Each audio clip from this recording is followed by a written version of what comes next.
Paz, bom dia, tudo bem?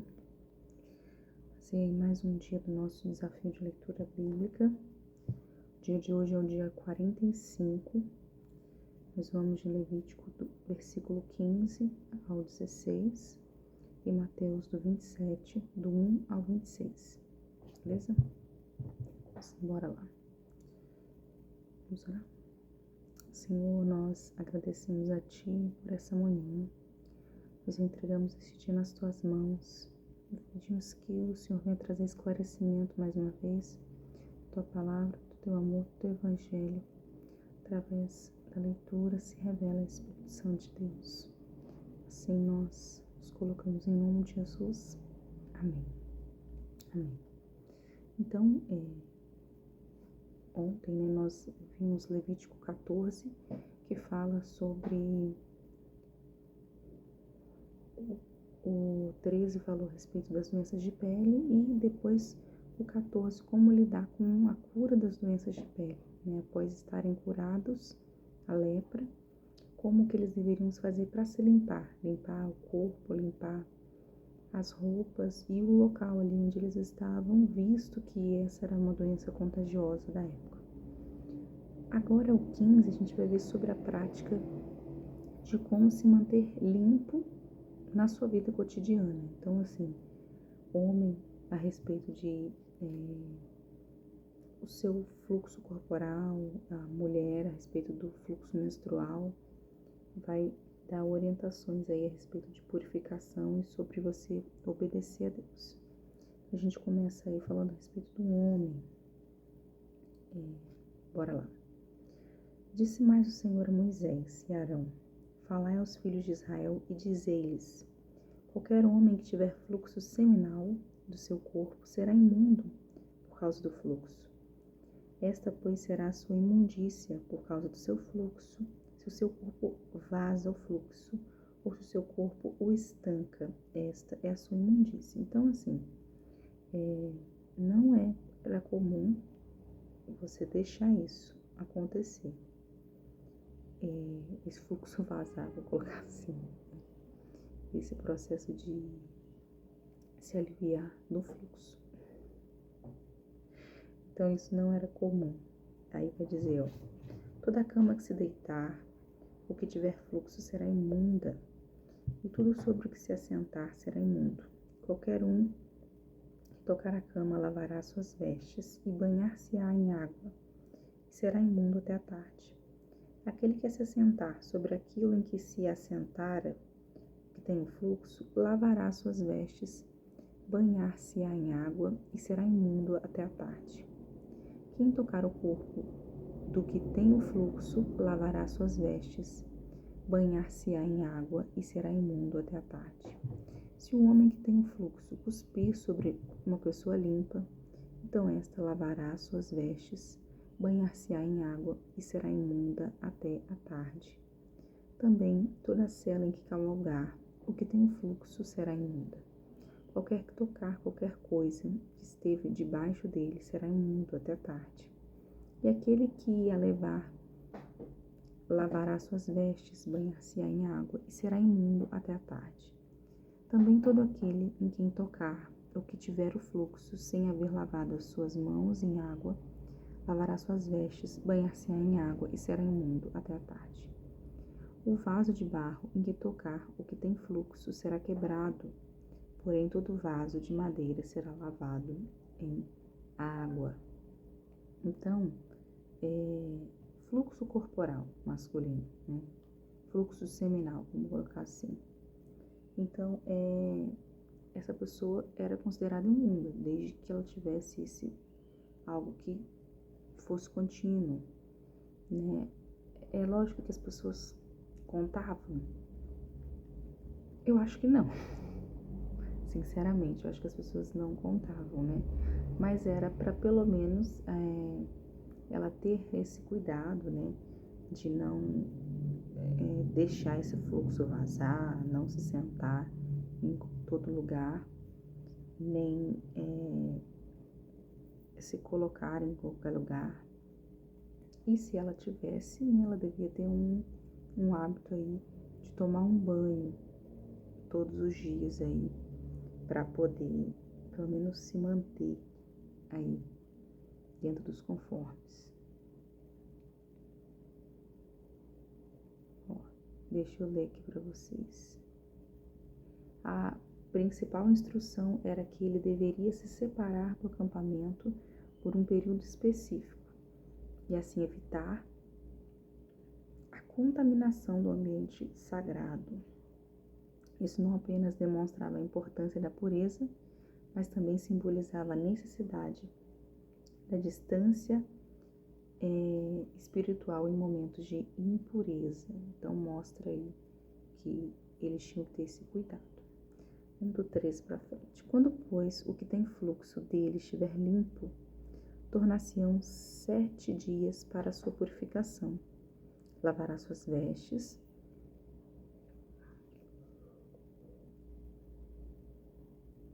banhará o corpo em água corrente e será limpo. Ao 8º dia, tomará 2 rolinhas ou 2 pombinhos e virá perante o Senhor à porta da tenda da congregação e os dará ao sacerdote. Este os oferecerá, um para oferta pelo pecado, outro para o holocausto. Assim, o sacerdote fará por ele expiação do seu fluxo perante ao Senhor. Então, depois de concluir aí, se não é algo que acontece com frequência, né, o texto fala que ele deve fazer uma oferta para o Senhor, né, mostrando que ele de fato ele tinha se afastado desse período, desse momento, e aí poder retornar à comunhão normal, se mantendo aí em santidade diante de Deus. É como eu falei, né? Impureza masculina é um pouco complicado, né, de se entender. Não sei se é algo comum, é diário, mas enfim, a gente sabe que o fluxo menstrual, né, pelo menos sei explicar. O feminino, o masculino, eu tenho as minhas dúvidas. Continuando. Também um homem, quando se der com ele emissão do sêmen, banhará todo o seu corpo em água e será imundo até a tarde. Toda veste e toda pele em que houver sêmen se lavarão em água e serão imundas até a tarde. Se um homem coabitar com mulher e tiver emissão de sêmen, ambos se banharão em água e serão imundos até a tarde. Olha só. Que coisa. Fala aí a respeito da relação sexual. Fala que ele devia se separar se ele tivesse o fluxo contínuo diante dos demais, mas se porventura ele tivesse relação com uma mulher, ele teria que tomar banho e ele ficaria imundo até o final da tarde. Então, ele não poderia ter contato com outras pessoas até o final da tarde. Chega a ser um pouco, levando em conta o tempo o mundo de hoje, né? Chega a ser bem complicado se você for pensar bem. Mas eles estavam num acampamento, né? Então o trabalho deles, a vida deles era num acampamento. Eles não tinham para onde ir. Eles estavam presos ali naquele lugar. Vou colocar presos, né? Mas não propriamente presos. Mas eles estavam ali fadados àquele lugar. No dia de hoje a gente sabe que não tem como. Aí vamos falar a respeito da impureza feminina, no caso o fluxo sanguíneo, né, a menstruação. A mulher, quando estiver de fluxo de sangue, se este for fluxo costumado do seu corpo, estará 7 dias na sua menstruação e qualquer que a tocar será imundo. Então, uma mulher estando menstruada não poderia fazer nada, né? Já começamos por aí a diferença. Ela teria que estar isolada das demais pessoas durante 7 dias. Tudo sobre o que ela se deitar durante a menstruação será imundo, e tudo sobre o que se assentar será imundo. Quem tocar no leito dela lavará as suas vestes, banhar-se-á em água e será imundo até a tarde.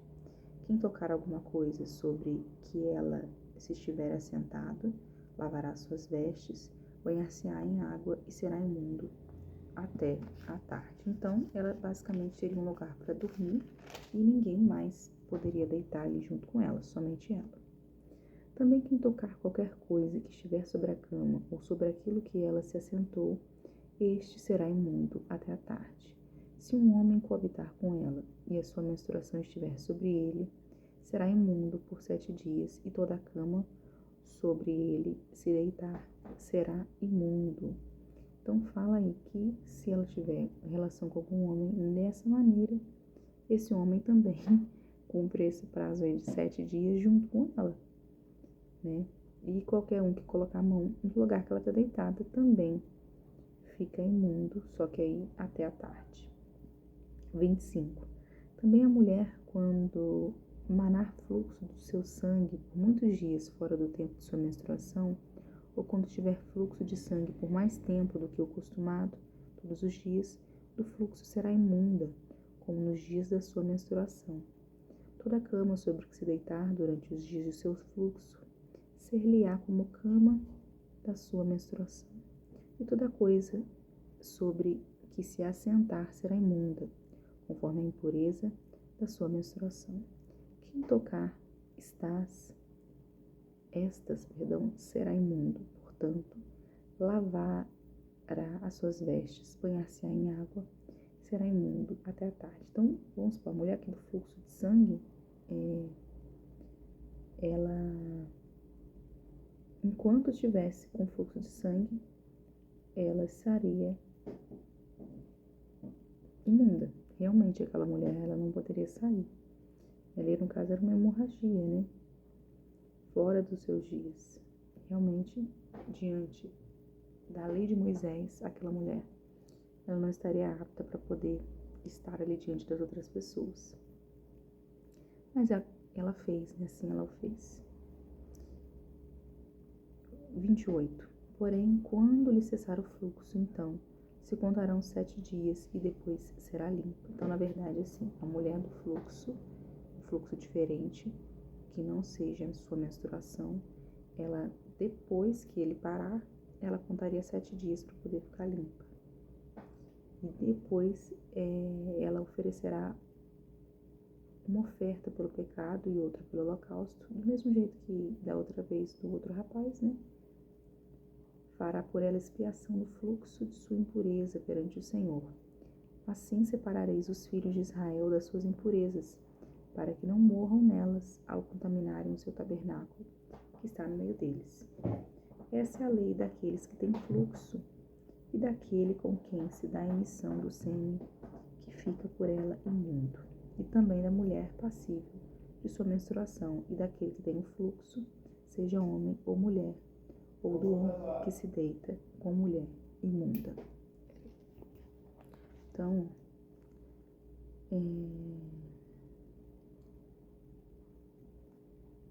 era um problema, né? A ideia, na verdade, era que eles se mantessem limpos para quando entrassem no tabernáculo, visto que ali era a presença de Deus puramente, para que ninguém viesse a morrer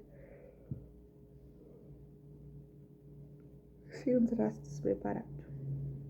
Verso 16. E aí, então, no 16, a gente vai falar aí sobre o dia da expiação. E aí, aqui a gente vai falar sobre uma série de sacrifícios que eles tinham. Vamos lá? 16, vai começar assim. Falou o Senhor a Moisés, depois que morreram os 2 filhos de Arão, tendo chegado aqueles diante do Senhor. Então disse o Senhor a Moisés, dize a Arão, teu irmão, que não entre no santuário em todo o tempo para dentro do véu, diante do propiciatório, que está sobre a arca, para que não morra, porque aparecerei na nuvem sobre o propiciatório. Então, para começar ali, não era para entrar no Santo dos Santos todos os dias, né? Em qualquer momento, o lugar ali mais sagrado da presença de Deus, o Santo dos Santos. Era para dar uma segurada, né? Aqui o nome, ele fala propiciatório, mas propiciatório é o Santo dos Santos. Deixa eu marcar aqui no meio. Aí ele continua. Entrará Arão no santuário com isso, um novilho para oferta pelo pecado e um carneiro para o holocausto. Vestirá ele a túnica de linho sagrada, terá as calças de linho sobre a pele e cingir-se-á com um cinto de linho e se cobrirá com a mitra de linho. São estas as vestes sagradas.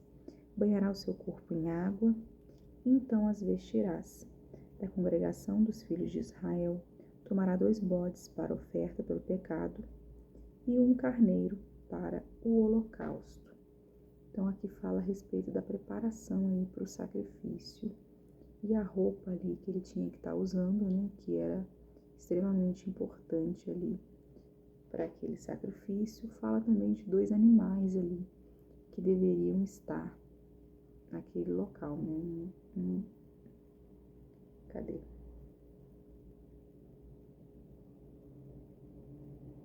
Não, agora ele vai entrar o animal, ó. Arão trará o novilho da sua oferta pelo pecado e fará expiação por si pela sua casa. Também tomará ambos os bodes e os porá perante o Senhor, à porta da tenda da congregação. Lançará sorte sobre os 2 bodes, um para o Senhor, a outra para o emissário.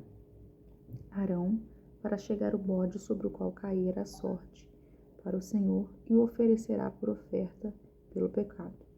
Mas o bode sobre que cair a sorte para bode emissário será apresentado vivo perante o Senhor para fazer expiação por meio dele e enviá-lo ao deserto como bode emissário. Então aqui a gente tem 2 bodes. O primeiro bode pelo pecado. Ó, um bode pelo pecado e um bode chamado de bode emissário. Então, um bode para o Senhor é um bode pelo pecado. Então, o sumo sacerdote vai oferecer o bode como sacrifício e vai aspergir o sangue sobre o propiciatório ali, a tampa da Arca da Aliança, vai fazer um símbolo de purificação e esse sangue vai fazer a representação da expiação dos pecados, né? Já o bode emissário, ele é algo um pouquinho mais diferente. O sumo sacerdote vai colocar as mãos sobre a cabeça do bode, simbolizando a transferência do pecado para esse animal. E em seguida, ele será levado para o deserto, onde simbolicamente leva os pecados do povo para longe.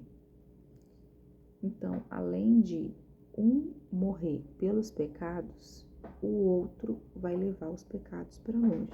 Então, os 2 bodes representam pecados. Só que um vai morrer ali e o outro pode ser que viva lá no deserto, pode ser que morra também lá, né? Porque não tendo alimento, a gente sabe que esse é o fim desse animal. E aí continua, né? O sacrifício pelo sumo sacerdote. Arão fará chegar a um novilho. Peraí, deixa eu achar aqui. Tá. Agora o sacrifício pelo sumo sacerdote, né? Aqui com intenção de reconciliação também com Deus e purificação. Arão fará chegar o novilho na sua oferta pelo pecado e fará expiação por si, pela sua casa. Imolará o novilho da sua oferta pelo pecado, tomará também de sobre o altar um incensário cheio de brasas de fogo diante do Senhor, 2 punhados de incenso aromático bem moído, e o trará para dentro do véu. Porá o incenso sobre o fogo perante o Senhor, para que a nuvem do incenso cubra o propiciatório, que está sobre o testemunho, para que não morra. Tomará do sangue do novilho com o dedo, o aspergirá sobre a frente do propiciatório e diante do propiciatório, e aspergirá 7 vezes o sangue com o dedo. Depois imolará o bode da oferta pelo pecado, que será para o povo, e trará o seu sangue para dentro do véu, e fará com que seu sangue, como fez com o sangue do novilho, aspergi-lo-á no propiciatório, no Santo dos Santos, e também diante dele.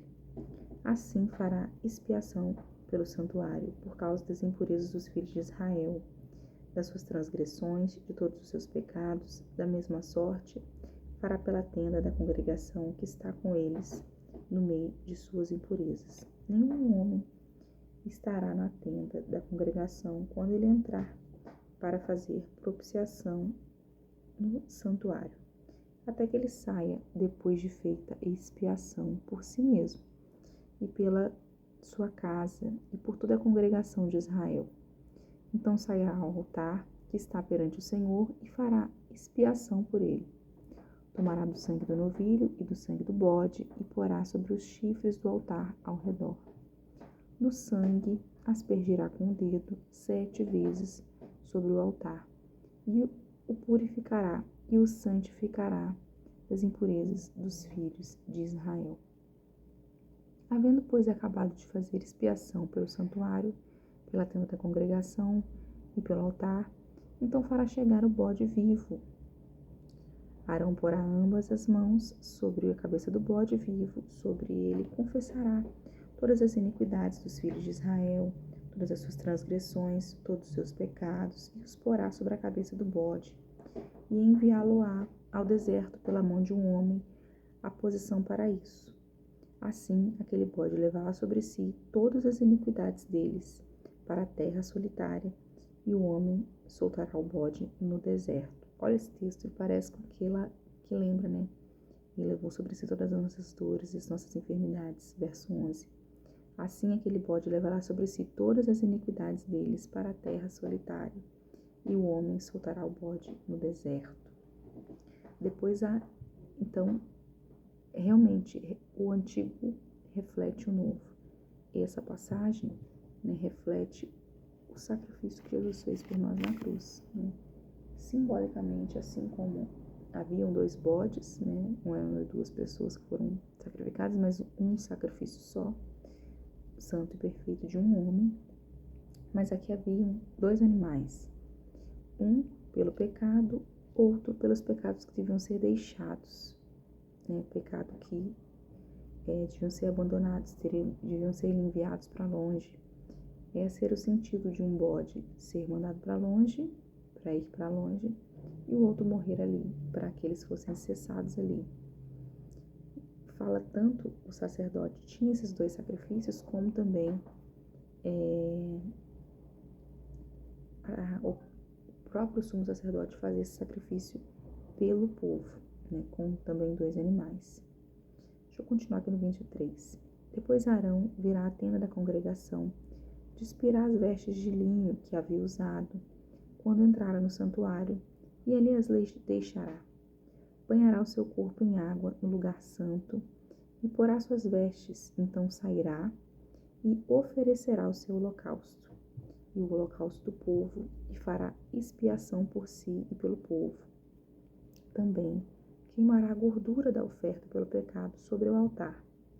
Aquele que tiver levado o bode, emissário, lavará suas vestes, banhará o seu corpo em água e depois entrará no arraial.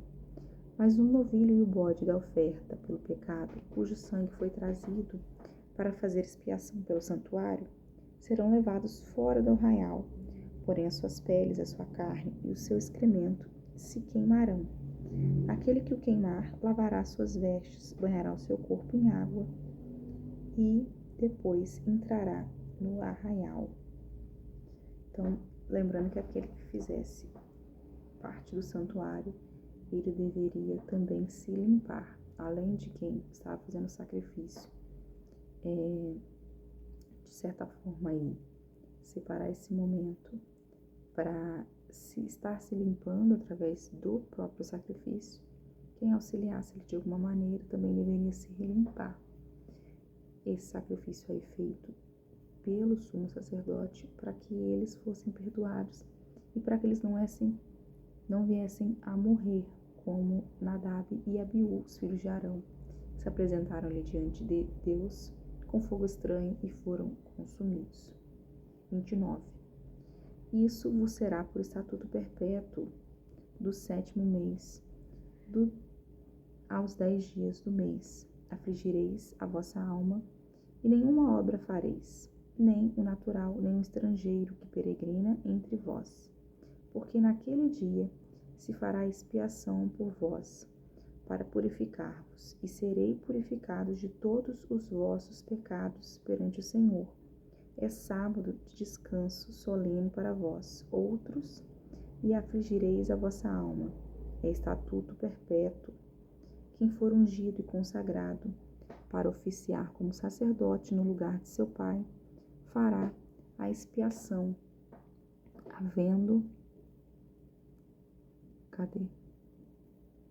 havendo posto as vestes de linho, as vestes santas. 33. Fará expiação pelo santuário, pela tenda da congregação e pelo altar. Também fará pelos sacerdotes e por todo o povo da congregação. Isto vos dará por estatuto perpétuo, para fazer expiação uma vez por ano pelos filhos de Israel, por causa de seus pecados. E fez Arão como o Senhor ordenara a Moisés. Então, essa expiação ali pela população em si, né, deveria ser feita uma vez por ano, por causa dos seus pecados. Agora, tendo eles errado, tendo eles transgredindo, tendo eles consentimento disso, do pecado, né, aí eles também deveriam se voltar e fazer um sacrifício aí pelo seu pecado. Mas o sacerdote faria um sacrifício geral, né, vamos colocar assim, uma vez por ano sempre. E cada um se consertando com Deus, de acordo com a necessidade em que estivesse cometendo erros, né, identificasse os próprios erros. Vamos agora de Mateus. Então, nesse 27, a gente vai começar a entrar aí no processo de crucificação de Jesus Cristo. Então, vamos começar. Visto que da outra vez, né, nós falamos ali a respeito de o próprio Judas ter entregue a Jesus, né, Pedro ser aí confrontado aí e vir negar Jesus, mostrando aí que realmente ele sabia o que ia acontecer, né? E é isso.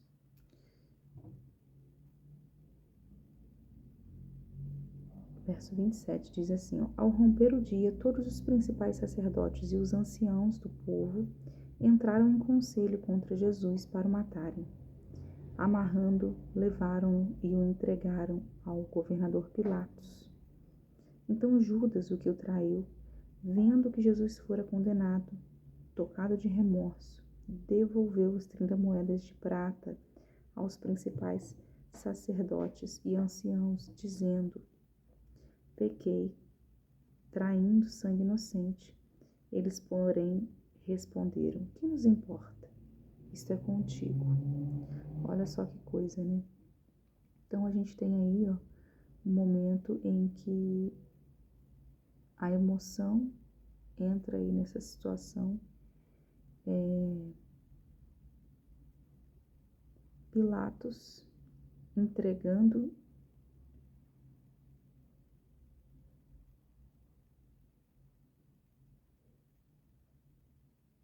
não, Pilatos recebendo Jesus, só entender aqui certinho, e Judas aí se arrependendo, mostra aí que ele vê o que está acontecendo, vê a complexibilidade da situação, o que vai vir, e aí ele fala, não, quero desfazer. O problema é que as coisas depois que estão feitas, elas não têm como ser desfeitas. Às vezes, meras desculpas não são o suficiente. Então, por isso a gente tem que estar muito bem ligado ao que a gente faz ou deixa de fazer. Porque tem coisas, erros que a gente faz que são arrependimentos pro resto da vida. E depois que a gente fala, depois que a gente faz, não tem como voltar atrás. A gente não tem máquina do tempo. A gente acaba recebendo a consequência dos nossos erros. E aí a palavra continua, né? Os principais sacerdotes, tomando as moedas, disseram: não é lícito deitá-las no cofre das ofertas, porque é preço de sangue. Nem os sacerdotes queriam receber aquelas moedas, porque sabiam que tinham um peso ali espiritual em cima disso. E diz aí: tendo deliberado, compraram com elas o campo do oleiro para cemitério de forasteiros. Por isso aquele campo foi sido chamado até o dia de hoje campo de sangue. Então eles resolveram que aquele dinheiro, que era um bom dinheiro, eles iam comprar um local para poder ser enterrado as pessoas que não tinham condição. E aí assim foi, e aquele lugar foi batizado aí de campo de sangue. Mas aí, infelizmente, a gente vai ver aí que mais à frente, ó. Então se cumpriu o que foi dito por intermédio do profeta Jeremias. Tomaram as 30 moedas de prata, preço em que foi estimado aquele a quem algum dos filhos de Israel avaliaram, e os deram pelo campo do oleiro, assim como me ordenou o Senhor. Jesus estava em pé ante o governador, e este o interrogou, dizendo... Peraí, rapidinho. Eu fui conferir aqui o texto que ele fala, que remete aí ao texto de Jeremias, que fala sobre o campo do oleiro e sobre aí as moedas de prata. Lá em Jeremias, só vai achar falando aí a respeito disso, Jeremias capítulo 18, do 1 ao 4, tá dizendo assim, ó: a palavra do Senhor que veio a Jeremias dizendo: levanta-te e desce à casa do oleiro, e lá te farei ouvir as minhas palavras. Desci à casa do oleiro, e eis que ele estava fazendo sua obra sobre as rodas, como o vaso que ele fazia de barro. Quebrou na mão do oleiro, tornou a fazer dele outro vaso, conforme o que pareceu bem aos olhos do oleiro fazer. Só que essa referência fala só da casa do oleiro, né? Pelo campo do oleiro. Então, mas fala assim, casa do oleiro, não campo do oleiro. Então, ainda não está certa a referência. Outro Jeremias, que se você consultar, Jeremias 19, verso 11, vai estar escrito assim, ó: e dir-lhe-ás, assim diz o Senhor dos Exércitos, deste modo quebrarei eu este povo e essa cidade, como se quebra o vaso do oleiro, que não pode mais refazer-se, e os enterrarão em Tofete, porque não haverá mais lugar para os enterrar. Também não tem contexto com o que a gente está falando, não fala ali a respeito da questão da moeda, fala só que vai quebrar, no sentido de morrer, e fala a palavra casa do oleiro de novo, mas também não está completo. O certo seria o texto de Zacarias, capítulo de número 11, versículo de número 12 ao 13. Vai dizer assim, ó: porque ele disse: se parecer bem aos vossos olhos, dai-me o meu salário e não deixai-o. Pesaram o meu salário 30 moedas de prata. O Senhor, pois, disse-me: arroja isso ao oleiro, esse belo preço em que fui avaliado por eles. Tomei as 30 moedas de prata e as arrojei ao oleiro na casa do Senhor. Então, o escritor de Mateus, ele, ao mencionar o profeta Jeremias, na verdade, ele queria escrever o profeta Zacarias. Ele confundiu aí os profetas na hora de fazer a referência bíblica, beleza? Só para você ficar sabendo, né? Também é cultura, também é aprendizado, essa parte aí da Bíblia. Então, vai dizer o destino trágico de Judas, né? Que a gente vai ver aqui. Jesus estava em pé ante o governador. Não, julgamento agora de Jesus. Jesus estava em pé ante o governador e este o interrogou, dizendo: És tu rei dos judeus? Respondeu-lhes Jesus: Tu dizes. E sendo acusado pelos principais sacerdotes e pelos anciãos, nada respondeu. Então lhes perguntou Pilatos: Não ouves quantas acusações te fazem? Jesus não respondeu nem uma palavra, vindo com isso admirar-te grandemente o governador. Então fala que ele veio como ovelha muda diante do matadouro para morrer por nós, né? E realmente assim foi. Ele se apresentou ali diante de Pilatos, ali sendo julgado. Resolveu não reagir, porque as questões que envolviam ele carregavam tanto política, religião e situações humanas em que eles eram contrários. Então, até explicar que Alice e Bugalhos, ou eles tinham crido até chegar ali, ou ele simplesmente abandonaria, né? Abandonaria no sentido de não ficar insistindo com as pessoas sobre estar certo ou estar errado. Ele simplesmente se calou, emudeceu. Hoje até qual? 26. Ora, agora vamos ler o 15. Por ocasião da festa, costumava o governador soltar ao povo um dos presos conforme eles quisessem. Naquela ocasião, tinham eles um preso mais conhecido chamado Barrabás. Estando, pois, o povo reunido, perguntou-lhes Pilatos: A quem queres que eu vos solte, a Barrabás ou a Jesus, chamado Cristo? Porque havia que por inveja o tinham estragado. Como assim? Haviam entregado, ao erro de português. O tinham entregado. Estando ele no tribunal, sua mulher mandou dizer-lhe: Não te envolvas com esse justo, porque hoje, em sonho, muito sofri por seu respeito. Mas os principais sacerdotes e os anciões persuadiram o povo o que disse Barrabás, e fizeram morrer Jesus. Então, os sacerdotes ali queriam calar Jesus. Eles já não sabiam mais o que fazia, porque eles indagavam, Jesus simplesmente respondia. Então acharam mais fácil assim: não, vamos arrumar um jeito de calar, vamos soltar mesmo Barrabás. Mas a própria mulher de Barrabás, ela informa, né? Ela tem um alerta de Deus. Deus ainda fala em sonhos, mediante sonhos, e pede para que eles não soltassem. Mas você acha que adiantou? Adiantou nada. Assim aconteceu. Eles permitiram que ele morresse. Então, até o 26, vai dizer: Mas os principais sacerdotes e os anciãos persuadiram o povo a que pedisse Barrabás, fizessem morrer Jesus.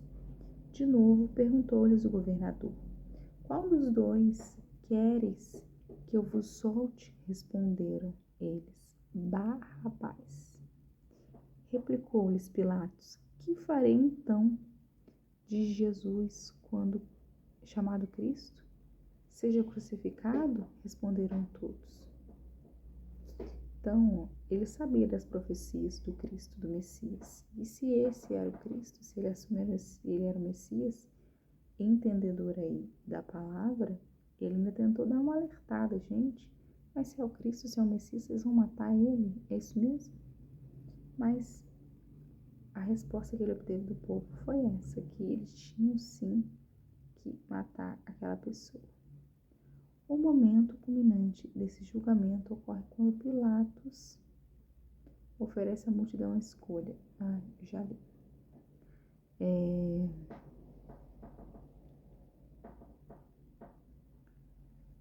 23. Que mal fez ele? Perguntou Pilatos. Porém, cada vez clamavam mais: seja crucificado. Vendo Pilatos que nada conseguia, antes, pelo contrário, aumentava o tumulto, mandando vir água, lavou as mãos perante o justo, dizendo: Estou inocente do sangue desse justo. Fique o caso convosco. Se o povo todo respondeu: caia sobre nós o seu sangue e sobre nós e nossos filhos, então Pilatos lhes soltou Barrabás e, pois haver sido açoitado a Jesus, entregou para ser crucificado. Então não teve como correr, né? Era necessário que assim fosse, né? A questão das 30 moedas. O cordeiro morre pelos demais e fala que Pilatos lava as mãos, né? Ele ainda tenta dar várias chances para as pessoas, dizendo que ele não havia pecado, não havia culpa, mas não adianta. Essa foi o que as pessoas queriam, né? Realmente prendê-lo, castigá-lo, né? Açoitado, assim como ele foi, para que ele pudesse ser conduzido aí para a crucificação. Hoje a gente vai até aí, até o 29, depois a gente continua mais um pouquinho. Amém? Vamos orar então. Deus, eu quero agradecer, meu Pai, pelo Teu Filho, que nos colocou na cruz. Assim como temos acompanhado o Antigo Testamento todo, era necessário em que eles separassem um tempo para Deus. Separassem, nem que fosse para colocar a cadeira nesse canto aí, colocasse assim, do seu jeito. Porque quando você deixa por eles organizam de uma maneira que não é. A maneira deles era a crucificação de Jesus, né? É o que eles queriam. A profecia se cumpriu conforme Zacarias, conforme Jeremias, sim, mas ele não tinha pecado, então, humanamente falando, né? Não era para isso acontecer, mas nós sabemos que era necessário, foi por um bem maior. Vamos orar então, para nós encerrarmos. Deus, assim como nós vimos no Antigo Testamento, era necessário o sacrifício de um animal para que houvesse expiação, perdão de pecados. Então, agora nós estamos vendo um momento em que cada um deles... Oi?